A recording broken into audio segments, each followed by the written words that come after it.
After a long time of raining, Jeff just arrived home after getting his daily rounds. He flutters himself upstairs, soaked and wet, covered in his victim's blood, as he takes off his bloodied white jacket and his black jeans and shoes. He jumped up on his bed, still thinking about Scarlett and how he misses her. "I miss you so much, Scarlett. I can barely stand it." Jeff rubs his face, rubbing his head, and lets out a sigh. Jeff rolls to his side and falls asleep, and considering that he can't close his eyelids because he has none, he taught himself how to go to sleep with his eyes open. And in an instant, Jeff finds himself in a dream, outside, but only it's dark, and the only moonlight can support what he can see, and he thought to himself, "This place is beautiful." But he was soon alerted as he heard a twig snap. He quickly reached in his pocket to get his knife, but it wasn't there. "Fuck," he whispered in frustration. But as soon as he focused his eyes up, he saw a woman spinning around and around ballet style.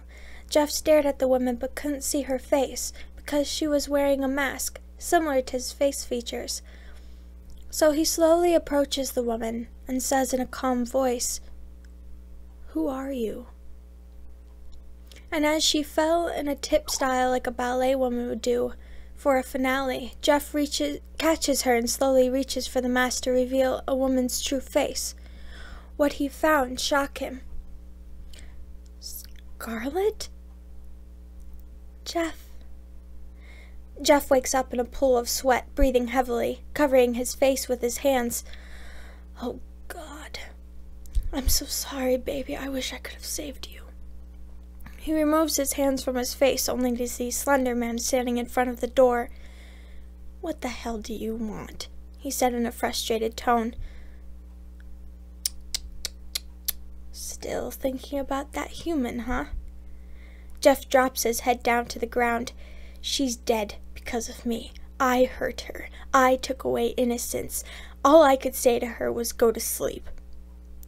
He says in a sad way, "How would you feel if that happened to you?"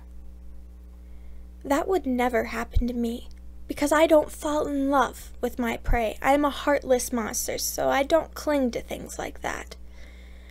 But I will admit, she was an interesting girl. In fact, I would go as far to say I enjoyed her company.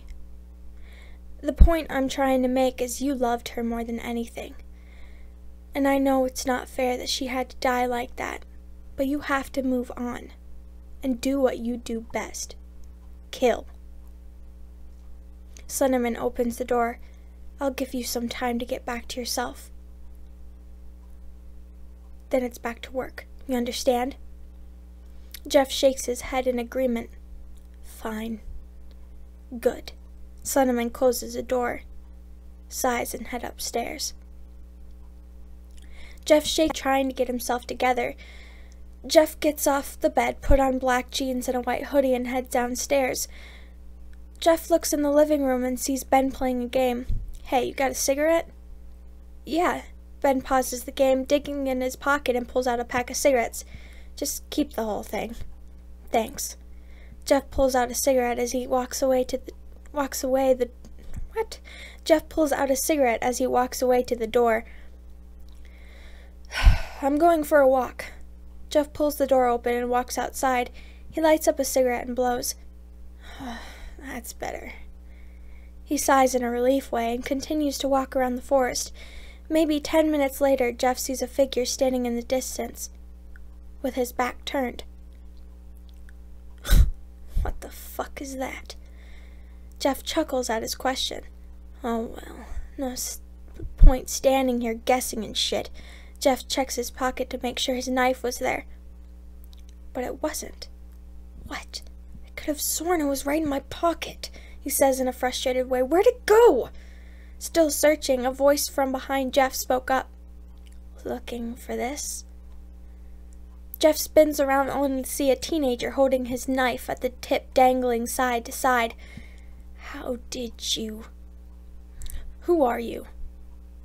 Curious to know who this is, the man smiles. "You may call me Reaper." To be continued.